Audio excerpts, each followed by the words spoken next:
Today's topic is about what everything is made of. By everything we mean all that exists. Objects, thoughts, impressions, living organs, and basically everything. And since it's about how it is built, we say anatomy of everything. We tend to also explain the parts that are not easily visible. We label the presentation as esoteric anatomy of everything. Anything that exists has three parts: the physical part, energy part, and spirit.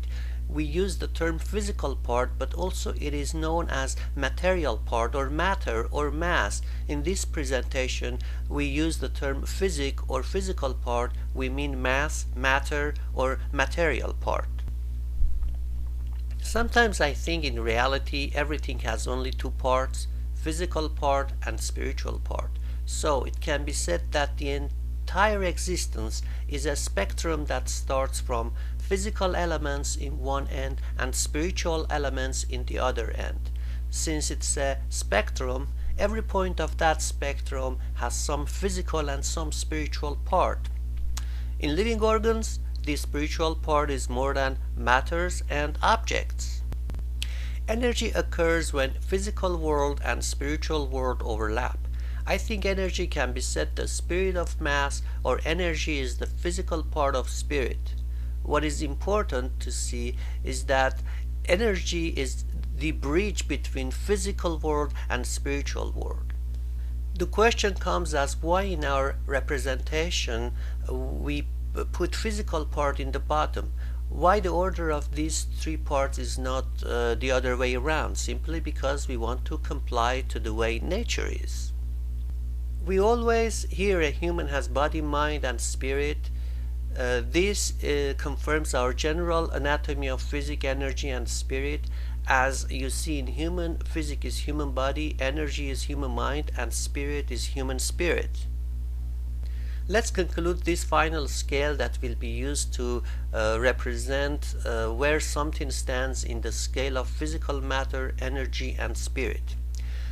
The bottom corresponds with pure matter, the middle corresponds with energy, and the very top is spirit. Everything in the universe falls somewhere in this scale. Physic is mass. Anything detected by five senses fits in space, has a location. Energy can be or cause movement, can be or cause heat, can make a change, can create an action or reaction. Spirit is the intention, decisions, self-awareness, being conscious, feelings, understanding of concepts. Verbs and actions. All the verbs can fit in the scale. All actions such as running, transforming, controlling, thinking, burning, holding, listening have a unique position in this scale. Some are physical, some are at energy level, some at spirit level. Scale of the activities. The meaning of certain activity can be considered as physical level because the only impact they cause is with the material world.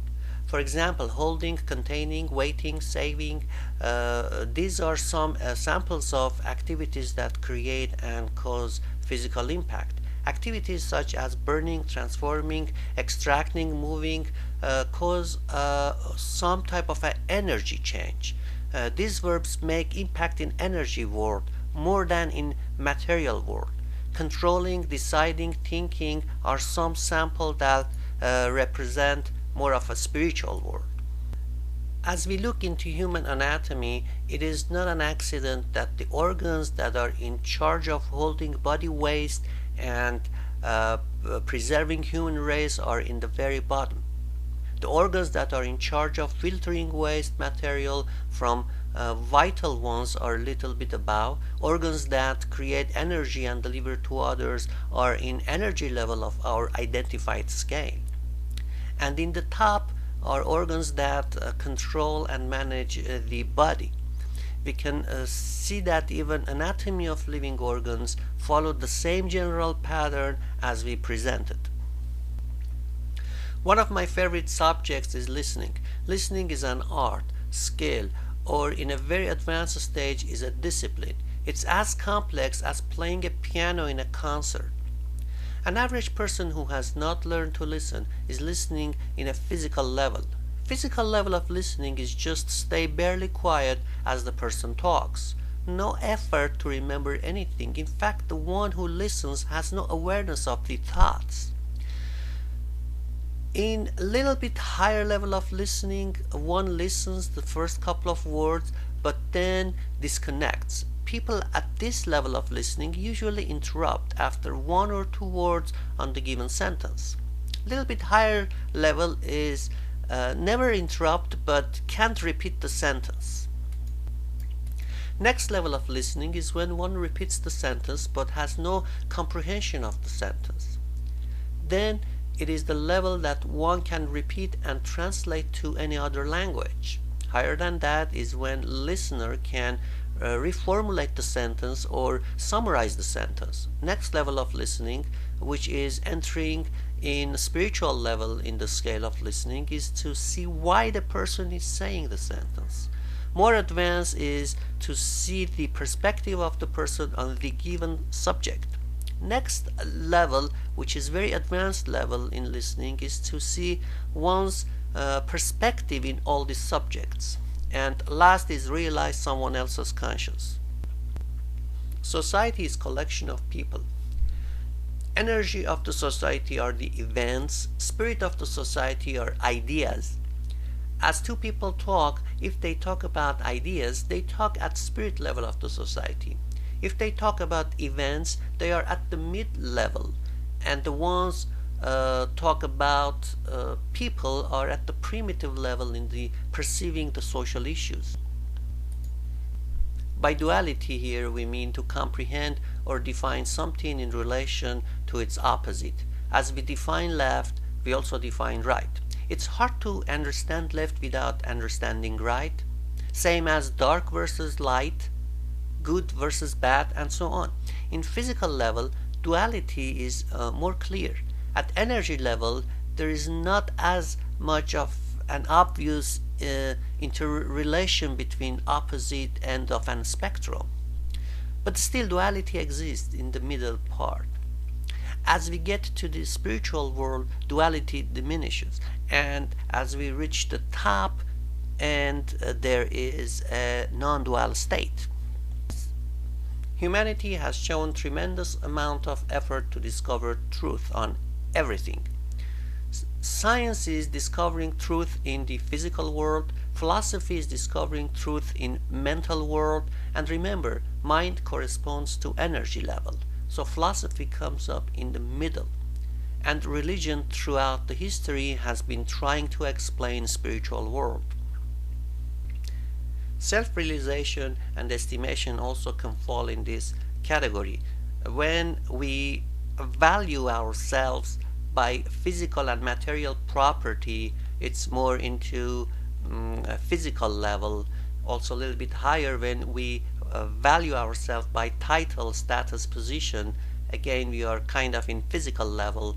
Then higher than that when we value ourselves by other people's opinion. Higher than that is value by knowledge. Higher than that is value by our participation and service, and higher than that, which enters the spiritual level, is value by fulfillment, and then higher than that is value by understanding the truth, which is very high level of self-realization and estimation, and the highest possible is no evaluation, just enjoy an ultimate conscious. Perceiving education can fall also in this scale. In physical level, education is the degree posted on the wall. In the energy level, education is knowledge living in your mind. And in spiritual level, education is the intention of knowledge to serve. I would like to map our scale here to Abraham Maslow's hierarchy of needs, and as humanity is passing through the love and belonging stage, this means most people in the Western world, in the United States and Europe, belong to that stage. Of course, some are at higher stage and some in security stage. But most people are in belonging part. This corresponds with energy level. Before we conclude, I would like to show this representation because this illustrates that today's man can easily see the material world either directly or with scientific equipment, can see the world of energy partially, and hope as evolution moves on the world of energy will be more visible to more people, and the spiritual world remains for the ones who are actively searching and trying to go beyond what is apparent. And I would like to close our presentation with this simple conclusion that everything has three parts: physical part, energy part, and spiritual part. Thank you very much.